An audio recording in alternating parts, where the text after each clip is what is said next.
I'm Jake Humphreys, PSP Nrl. This is the 7-minute set. It's going to be a weekly thing that we're going to go through, and we're going to try and keep it all in 7 minutes. We're going to talk about today. We're going to talk about 7 games. Next week I'll do it before the round. We'll talk about 8 games, but really trying to cram it in a pretty short amount of time, just so you guys don't have to be sitting around for too long, and I can kind of give you guys all the information that I need to. We started tonight 2-0. The Bulldogs were able to keep this one pretty close. They lost 28 points to 24 against the Roosters. The Roosters I thought were pretty impressive. The Bulldogs not so much. Maybe lucky to get the points that they did, but we'll take it. We'll take the wins that we can get. Not sure where the Bulldogs are going to be this season. I think they'll probably be closer to the bottom of the ladder, given what I've seen tonight and what I saw last week. But the Roosters, they were pretty impressive. They got the job done. It'll be interesting to see how they go next week at Penrith. But 2-0 start of the season, you can't ask for much more for the Roosters and their fans. The first game we're going to be talking about, we've got the New Zealand Warriors playing host to the Melbourne Storm, where the Warriors are a slight underdog, but we've got a lot of people betting on the Warriors, which means they've crept out from about $2.10 into $2, which means people are betting on the Warriors for whatever reason they want to bet. I don't know.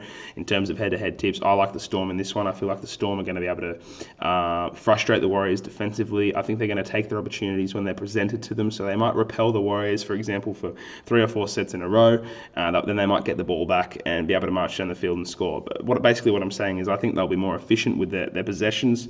I think the Warriors last week, yes, they beat the Knights 26 points to 22, but they were pretty lucky to win that game in the end. I don't want to put too much crap on the Knights, but I feel like the Storm are going to be much more difficult to beat than the Knights. That goes without saying, I guess. Jesse Bromwich is out with a broken thumb, and Tohu Harris is still missing, which is going to trouble the Storm rather. But I think that it is really the matchup is key here.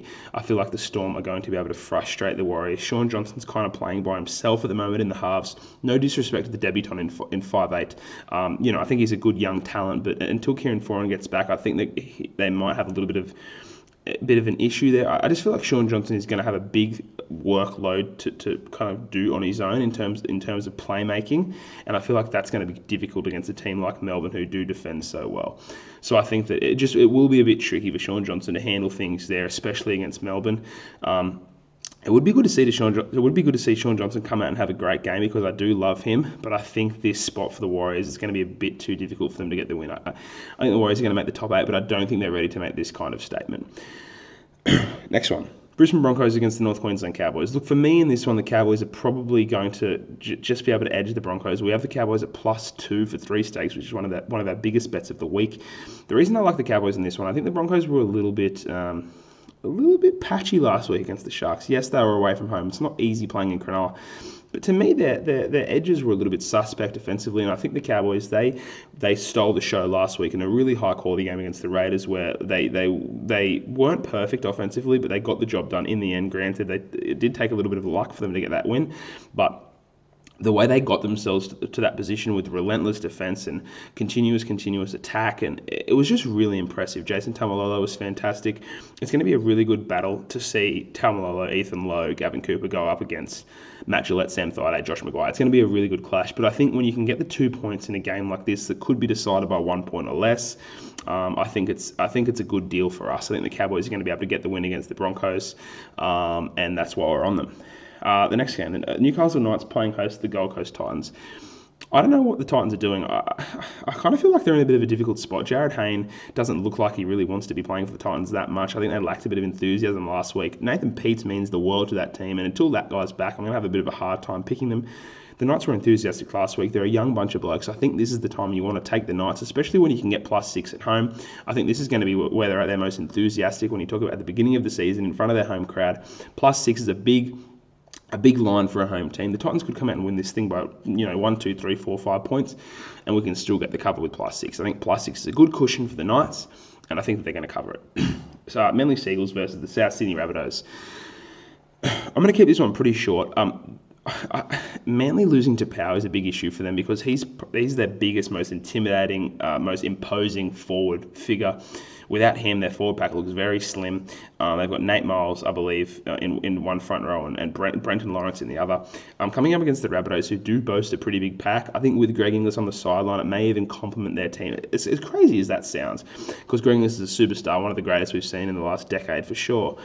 I feel like that his attitude and the way he's played in the last few seasons has been a bit of a letdown. And I feel like that with Alex Johnson back there in fullback and Cody Walker's going to be taking even more responsibility, and with the potential late comeback from Adam Reynolds, I think it's going to be a perfect storm for the Rabbitohs. I don't think Manly are very good at all. I think last week they were poor. They did try hard, but to me it just looks like a team that doesn't really have enough talent. They've got a couple of fill-ins. They're quite undersized. I don't see a lot for Manly this year. I think the Rabbitohs are going to beat them. And that's all I've got to say about that one. The Canberra Raiders versus the Cronulla Sharks. After what the Raiders did last week, I think they could be one of the best teams in the competition this year. It was one of the greatest defensive efforts I saw last week against the Cowboys.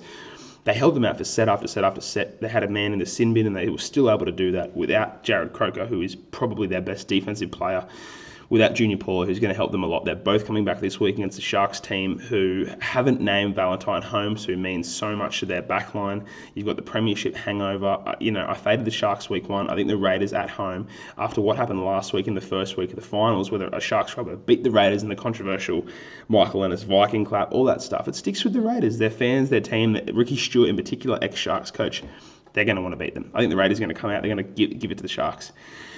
We'll get through the next two quickly.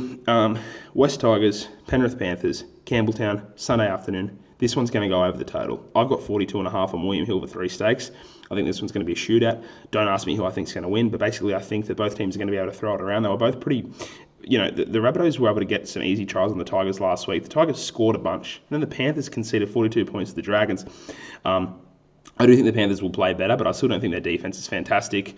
They have that kind of razzle-dazzle style. I think it might be difficult for them to keep the Tigers under, say, 18 points, 20 points even. I think both these teams will score pretty high. This one's going over. And for the last game of the week, my favourite team in the NRL right now in terms of form, in terms of attitude, in terms of personnel, the Parramatta Eels go to the St George Illawarra Dragons. This one's going to be a dogfight. I think the Eels will win this one by single digits, but I love some of their players.